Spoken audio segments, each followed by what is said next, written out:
This time on One Foot Flipper, I actually go out and source something for the first time in almost a year. Stay tuned. One Foot Flipper. Hi everybody, Paige here, the One Foot Flipper. It is Saturday afternoon. This is going to be my first sourcing with the new leg.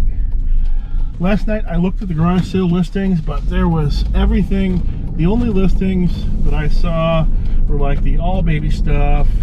There's an all glass garage sale, and there were a couple of Karen's first garage sales.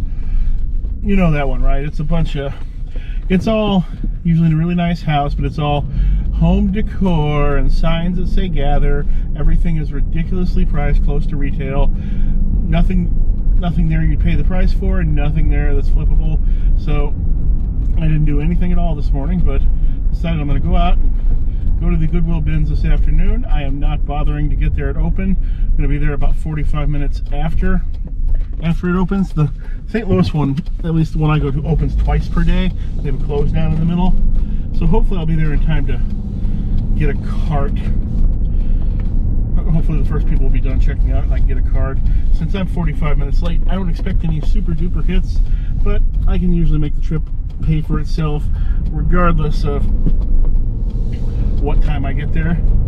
And worst case scenario is that I don't do very good.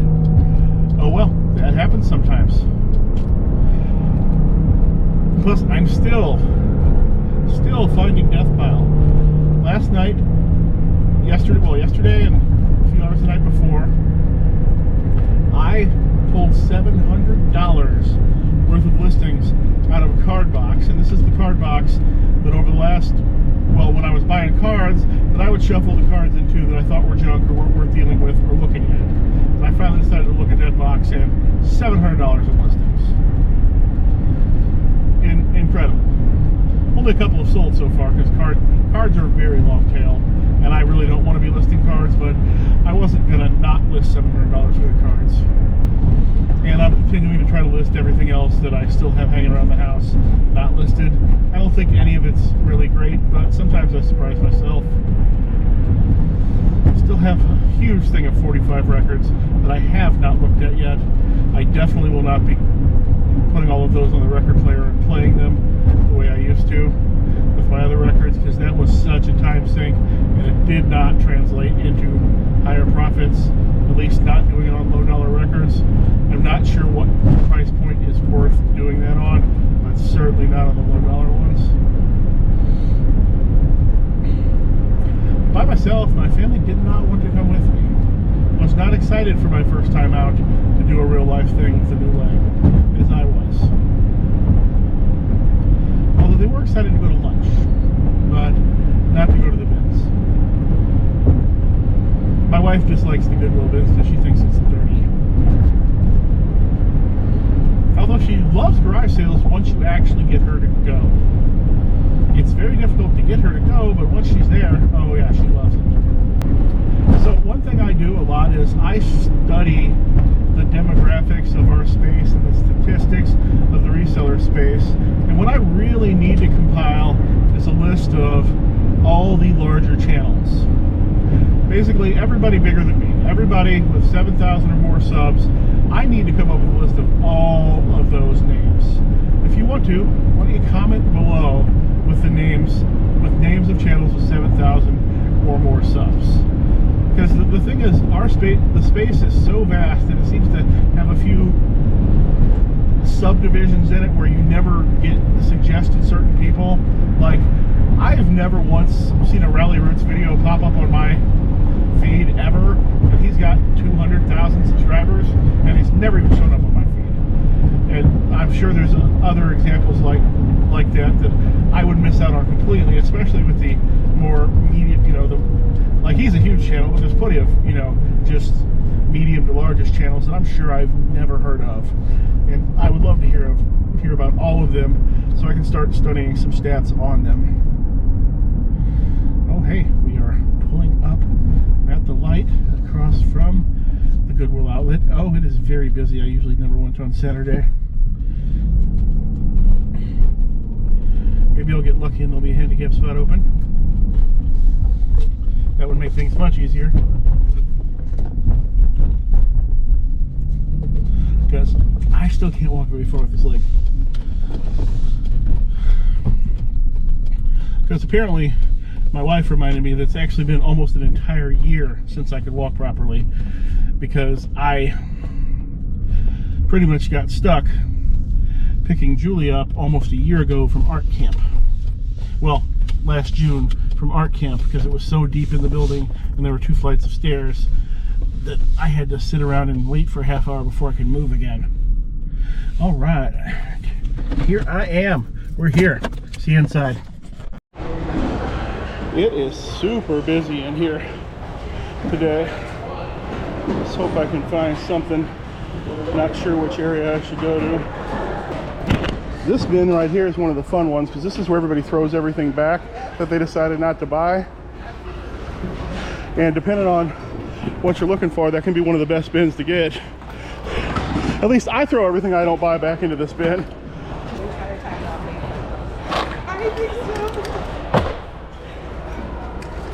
Well, I grabbed a puzzle that I may or may not keep out of the first bin. The bowling ball bag. The Windjammer bowling ball bag. We'll give that a try. Somebody's got to like that classic 70s look, right?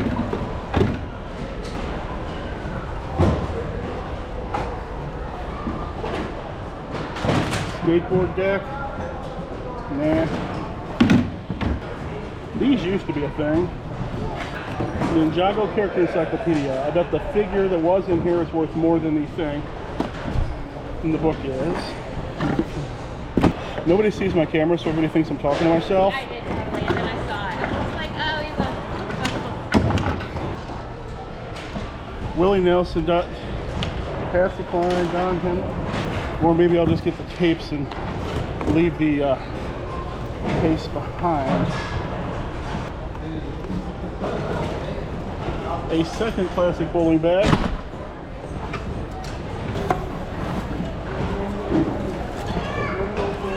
Vintage pre-lit Christmas tree. Vintage pre-lit Christmas tree. That'll be a maybe.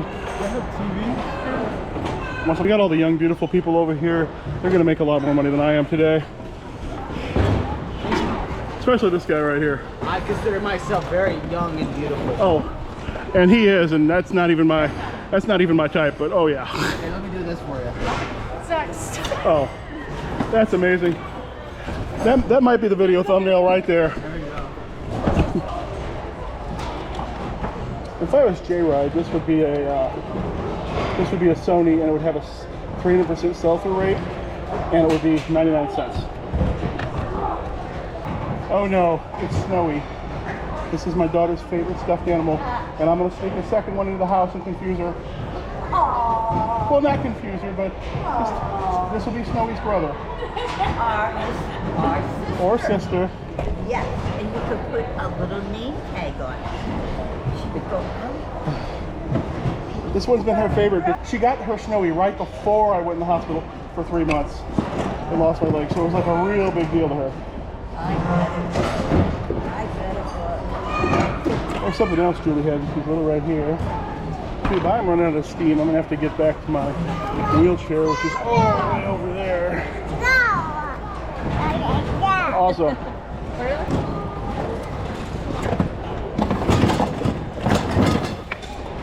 This just looks like it's a replacement for something. Well, got a full cart just in the first row, and I'm nearly out of steam. I saw somebody eyeing my wheelchair like they're going to try to buy it, but not like that. All right, pretty decent trip. Spent $47. Show you what I got, and then hopefully I can put prices up on the screen for this stuff. Batting helmet or some sort of helmet.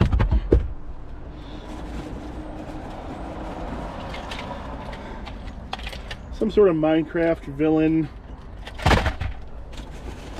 He looked good on the cob. A vintage 4-foot pre-lit Christmas tree. It's not an aluminum, but when I kind of looked those up, that whole category, that only weighs a couple of pounds. That whole category does sell profitably. It won't sell until next year, but it will sell. A Cabbage Patch playpen. I'm dropping things on the ground here. They had an R Generation Jeep. R Generation is the knockoff of American Girls. The Jeeps are not that valuable, but the parts, accessories to them are. So I took the doors off. I'm just going to sell the doors. The hitch is the best thing on that, but the hitch is always missing. Vintage bowling bag number 1. Oh, it's got something in it. Oh, it's a bowling glove and a ball wiper that both look new old stock. Vintage bowling bag number 2, a Brunswick Windjammer in excellent condition, and this is full of Willie Nelson tapes. Yeah, well, it's not just Willie, but it basically might as well be. There's that other Jeep door. An Echelon racket. I could not figure out exactly the model of this, but this brand seemed to be expensive, and this only weighs about 6 ounces, so I was willing to pay 80 cents for that. Take a shot on that. Old squeakies for Parker the dog. This is a carbon copy of Snowy, Julie's favorite stuffed animal in the entire world. I'm not sure what I'm going to do with it, but I could not leave Snowy there to end up in the dumpster later tonight. Build and color puzzle. I just got that for Julie. Give her an activity. This is 1/2 of a very vintage Fisher-Price baby monitor. It's not the greatest item in the world, but nobody had just 1/2 of it listed, and it only weighs about 5 ounces, so I was willing to risk 50 or 60 cents on this. Worst case scenario is nobody buys it. Alarm clock, just because my wife has the worst luck in the world with alarm clocks, so got her another one. Alright, that's all we got for this trip. Just had a tiny freak out on the way home from the Goodwill outlet, and I'm like, where's my GoPro? I'm touching my body all over, looking all over the Jeep, and I realized, oh yeah, I've already got it mounted up on the sun visor so I can talk and drive. Because if I had dropped that in the parking lot, it probably wouldn't still be there by the time I got back. It would have either been run over by a car or picked up. So it'll be interesting to add up the total of all this stuff that I got and see if it was worth the time and effort of going out. I don't believe I got a whole day's worth of merchandise here. I don't think so. I like to list 300 to 500 a day. I don't think I got anywhere near that.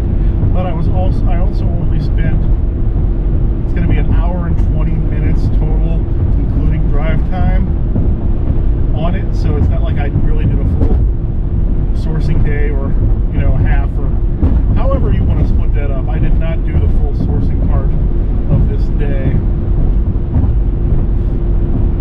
Also, apparently the outlet is the perfect starter workout for me.